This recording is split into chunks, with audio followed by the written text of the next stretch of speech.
Hello Pisces, Sun, Moon, Rising, and Venus signs. Kamusta kayo? Sana po'y nasa mabuti kayong kalagayan. Welcome back po sa Star Tarot. At kung bago kayo dito, welcome din po kayo. Please subscribe, like, share my videos, and leave me a comment kung nakaresonate kayo. So, first card ninyo, slow and steady. Ayan. So, maaaring ito yung magiging approach ninyo sa ngayon or baka ito ay invitation para sa inyo na ganito ang gawin ninyo. No?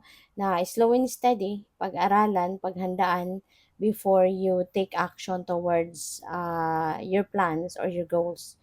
Importante no, na marunong magpasensya, pag-aralan ninyong mabuti ang inyong sitwasyon, huwag nagmamadali. Kasi when you are rushing things, kadalasan kapag nagmamadali, mas lalong nabubulilyaso or mas lalong nasisira, mas lalong lumalayo, no? Mas lalong hindi natutuloy, 'di ba? May mga gano'n. Pero kalma lang, no? Kailangan kalma lang, marunong kang mag-practice ng patience, 'di ba? Kasi 'di ba nga may kasabihan na good things come to those who wait. Kaya kung marunong kang magpasensya, marunong kang mag-antay, 'di ba? Kaysa nagmamadali ka tapos minsan kapag nagmamadali ka, ang dami mo din na na-overlook, ang dami mong nani-neglect. So mas lalong nasisira ang diskarte, 'di ba? Kaya slow and steady, 'di ba? May kasabihan nga, slow and steady wins the race, 'di ba? So, kaya dapat, no, na kahit mabagal, at least every step na gagawin mo, sigurado ka about that. Kalkulado mo na, 'di ba? Planado. So, we have home, appreciate comfort and sense of belonging. So, siguro, ang iba sa inyo is coming home. Maybe you are traveling home. Baka galing kayo sa ibang lugar, galing kayo sa ibang bansa, pwedeng ganyan, or other parts of the country. Maaring matagal kang nawalay no, sa mahal mo sa buhay, sa pamilya. Kaya ngayon na you are coming home, so pwedeng talagang masayang-masaya ka kasi ma-appreciate mo dito yung mga mahal mo sa buhay, makakasama mong muli at yung comfort of your own home, 'di ba? Mas ma-appreciate mo at magiging masayang-masaya ka diyan. So we have companion, a discerning friend. Ayan. So napakaganda rin, no? Maybe you have that uh, trustworthy na friend mo, no? Maaari din na yung friend mo na 'to talagang lagi siyang nandiya para sa'yo. This person is always willing to be by your side, 'di ba? Ano man ang iyong sitwasyon, ano man ang inyong pinagdadaanan, maaaring lagi siyang nandiya sa tabi mo.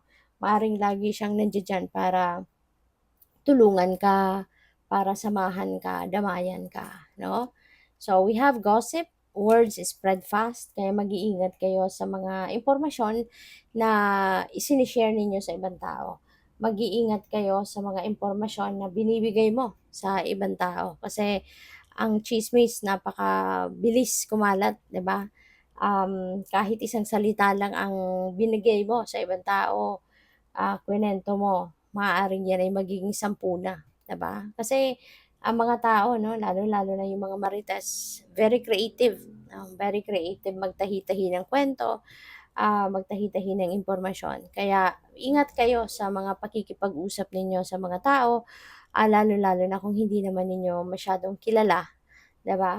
Huwag kayong basta-bastang magse-share ng mga impormasyon, okay? Lalo-lalo ng mga impormasyon about yourself, about your family, about ng mga importante, no, na impormasyon about you, do not share, no, with other people. Okay? Kasi you never know kung ano nang pwedeng magawa ng mga tao sa paligid. No? Ang dami na ngayong manluloko, ang dami ng intrigera, ang dami ng inggitera, ang dami ng mambubudol, 'di ba? Kaya ayun, ano na lang, mas magandang zip your mouth, 'di ba? Kumbaga, kung hindi mo naman masyadong kilala yung tao, then don't share anything. Or kung meron ng marka yung isang tao na yan ay talagang marites, nako, talagang zip your mouth ka diyan. Kasi baka mamaya, 'di ba, hindi pa tapos ang iyong pag-uusap, kung ano man ang pinag-usapan ninyo, nakarating na sa maraming tao, 'di ba? At ang masama nun, kung ang kinuwento mo binawasan na, dinagdagan pa, eh, 'di ba, baka lalabas in the end na ikaw yung masama, 'no? Kaya ingat kayo.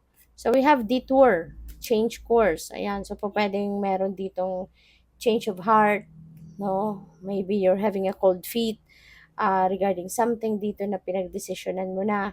So yun, baka maiiba yung ano mo ngayon, maiiba yung takbo ng ano, ng mga gagawin mo sa ngayon, 'di ba? Pupuwedeng mababago yung plano, yung gano'n. All of a sudden, 'di ba, maaaring nagsimula ka na kunyari may sinimulan ka ng bagong proyekto, tapos biglang merong dadating 'no, na distraction or pupuwedeng bagong opportunity. So, depende at, baka 'di ba, maengganyo ka na yun muna ang gagawin mo at maise-set aside mo yung sinimulan mo na. So, may mga gano'n posibleng mangyari. So we have eccentric person. Ayan, this is someone no na very unique na pagkatao. Maaari no na since meron tayong companion, discerning friend, o pwede no na yung kaibigan mo na to is an eccentric person. Pwedeng gano'n, 'di ba? They could be good friends as well, 'di ba? Yung uniqueness ng taong ito could be the asset din 'no, na maaaring makakapag-attract sa'yo para, magkaintindihan kayo, 'di ba? Para maging close kayo sa isa't isa, puwedeng gano'n, 'di ba? Unique siya, pero alam mo 'yun, maaaring nagkakaano kayo, nagkakasundo kayo 'no? Maybe you are on the same wavelength, 'di ba? So, by the way, maraming salamat for subscribing. So, by the way, Pisces, pasensya na kasi nag-lowbat na yung microphone ko. Kaya hanggang dito na lang tayo sa eccentric person kanina. Tapos na sana yung reading. But anyways, nag-lowbat na siya. Kaya, ayun, pagpapatuloy ko na lang, no? And nandito na tayo sa readiness card. So, maaari na ang iba sa inyo, Pisces, is getting ready for something. Pwedeng meron kang pinaghahandang okasyon, pupuwedeng pinaghahandaan mo na dito yung paglaki ng baby mo, 'di ba? Kung meron kang ganitong sitwasyon, naghahanda ka for your financial security, 'di ba? Stability, maaaring 'yan ang pinaghahandaan mo. Pupuwede rin na pagpapabinyag, 'di ba? Or pagpapakasal, 'no? Depende sa inyong sitwasyon. Or pupuwede rin ano, na you are preparing for a new career path, 'di ba? Kasi baka merong shift ng career ang gagawin din ng iba sa inyo rito. So, depende yan sa inyong sitwasyon, okay? We have care. Ayan na nga, baka ang iba sa inyo dito would be a brand new parent o pwedeng firstborn ninyo ito. So, congrats. Feeling ko din dito, ang iba sa inyo will be hands-on ano, sa pag-aalaga ng inyong anak. Pwedeng magtutulungan kayo talaga ng person mo, ng asawa mo, ng partner mo para dito sa pag-aalaga, no? Pwedeng gano'n. You are definitely going to give your 100% support dito sa person mo para mapangalagaan talaga, no? Mapalaki ng maayos, ng mabuti yung anak ninyo. Robbery is a warning para sa'yo, Pisces. Paalala ito sa inyo, no, na maging maingat kayo sa lahat, no? Ang bahay ninyo, make sure 'no na talagang nandiyan ka man o wala, kailangan 'di ba, naka-lock ang mga pinto, 'di ba? As in secured 'no, kailangan i-secure ninyo 'yan. Yung safety ninyo lagi dapat ang inuuna ninyo 'no, nandiyan ka man sa bahay o hindi.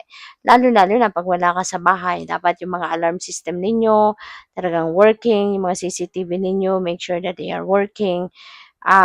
Isa pa, 'di ba, yung mga ano ninyo, yung mga valuables ninyo, mga pera ninyo, savings ninyo, paminsan-minsan iche-check ninyo 'yan, mga accounts ninyo sa bangko, mino-monitor ninyo dapat 'yan. At saka kung may mga dokumento kayo sa bahay na nakatago, 'di ba, paminsan-minsan dapat iche-check ninyo 'yan. At saka and even your dreams 'no, mga pangarap mo, mga goals mo, 'wag na 'wag mong ikukuwento 'yan sa iba. Kasi you never know kung sino din ang puwedeng mag-grab noon sa'yo. Hindi mo alam kung sino yung pupuwedeng naiinggit sa'yo, 'di ba? Agawin sa'yo yung pangarap mo, agawin sa'yo yung plano mo, 'di ba? Unahan ka na, 'di ba? Gagawin na nila, nakwentuhan mo lang, na gusto mo ng ganito, pangarap mo ng ganito, tapos isang araw, 'di ba, nakita mo na, aba, ginagawa na niya, 'di ba? Yung mga gano'n ba? Kaya kailangan 'no, kahit ano man na mahalaga para sa'yo, just keep it close to your heart. Hangga't hindi ka handa pa na simulan ito, 'wag na 'wag mong ikuwento 'yan 'no, sa kahit kanino man, okay? So, good luck sa'yo. Thank you for watching. Love and light. Namaste.